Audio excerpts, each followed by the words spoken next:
Hi friends, आज हम एक अमेजिंग स्टोरी को लेके आए हैं आपके सामने। जो स्टोरी नहीं, एक रियल केस है। ये है एक ऐसे इंसान के ऊपर जो कि इस दुनिया का सबसे पहला साइको किलर था, साइको सीरियल किलर, जो कि इससे पहले कभी इसका केस नहीं आया था। शख्स का नाम है गिल्स डी रीज, जिनका जन्म 1404 में हुआ था। लिहाज 11 साल की उम्र में गेस ली लेवल, जो कि उनके फादर थे, उनकी डेथ हो गई थी हंटिंग के समय।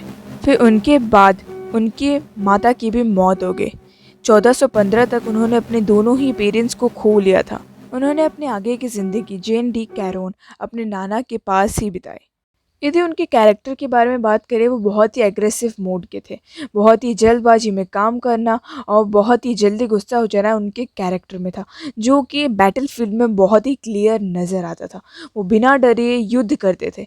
इसको देखते हुए चार्ल्स सेवन के जो बेटे थे, जॉन ऑफ आर्क, उस टाइम जो फ्रांस के किंग के बेटे थे, उन्होंने 1429 में उनको अपॉइंट किया था अपने टीम के, अपने जो सोल्जर्स को कमांड करने के लिए। उस टाइम तक सब कुछ ठीक चल रहा था, लेकिन हालत बदला 1431 में, जब जॉन ऑफ आर्क की डेथ हो गई। उनकी डेथ होते ही गिल्स डी रीज की मिलिट्री कैरियर पूरी तरह से ख़त्म हो गई, पूरी तरह से डाउन हो गया। उन्होंने अपना बहुत सारा समय अलग अलग कामों में बिताया, जैसे कि वो कभी स्ट्रीट का काम कर देते थे, कभी पैसे अलग अलग तरीके से पैसे कमाने के तरीके ढूंढने लगे।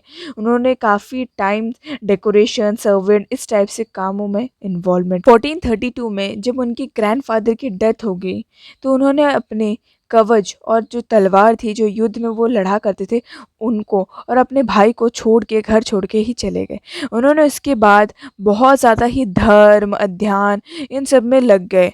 और मेरी जनता, इसको आप एक पॉजिटिव साइन मत समझिएगा, क्योंकि इसके पीछे एक राज था।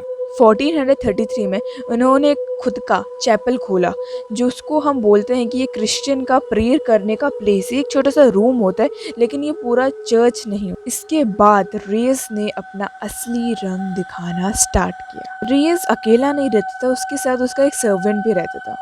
ऐसे ही बहुत दिनों बाद ऐसा पता चला कि बहुत सारे बच्चे जो हैं, वो रीस की चैपल के बाहर से गायब होते जा रहे। पहले तो इस बात पे कोई ध्यान दे ही नहीं रहा था, क्योंकि वहाँ पे लड़कों को अपने माता पिता से दूर रहना काफ़ी ही नॉर्मल था, इसलिए ये बातें किसी को पता नहीं चल पा रही थी। बट 1437 में जब एक पेरेंट्स ने देखा कि डजन्स ऑफ चिल्ड्रन, जो बच्चों की जो लाशें हैं, उसे उनका जो सर्वेंट है वो दफना रहा है, तो उन्होंने देख के बहुत ज़्यादा शॉक कर हो गए। सोशली स्टेटस में कम थे, तो उन्होंने उनके खिलाफ कुछ बोल नहीं पाया, और बोल भी लेते तो कोई उनका सुन नहीं रहा। 1440 सितंबर तक कोई भी पुलिस उसे पकड़ नहीं पाया। फिर तो आपको पता ही है कि बुरा काम का बुरा नतीजा।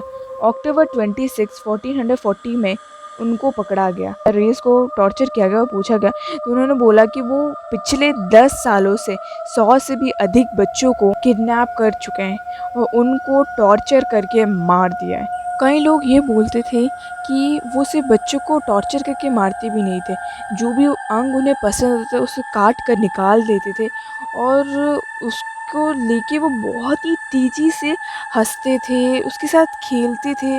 उनको मारना जैसे एक पसंद काम था, इस टाइप से ऐसे बताया गया है। लेकिन यदि हम दूसरी तरफ देखें, जब उनकी मौत हो रही थी, तो फिर उनके शक्ल में कुछ पछतावे की शिकंजे आ रहे थे। तो लोगों ने उनकी मौत के बाद 3 दिन तक उपवास रखा, फास्ट रखा। हर साल नेंटेंस के आसपास के माता पिता अपने बच्चों को कोड़े मार के उनकी ये पापों को फिर से याद दिलाते थे, अपने आप को याद दिलाते थे। और ये बोला जाता है कि ये लगभग 1 सदी तक ये जो प्रथा थी उसको फॉलो किया गया। 1 सदी, 100 सेंचुरी तक इसको फॉलो किया गया। क्या रियलिटी है, क्या है, पता नहीं है। आपको यदि ये वीडियो अच्छी लगे, प्लीज़ लाइक शेयर सब्सक्राइब, और प्लीज़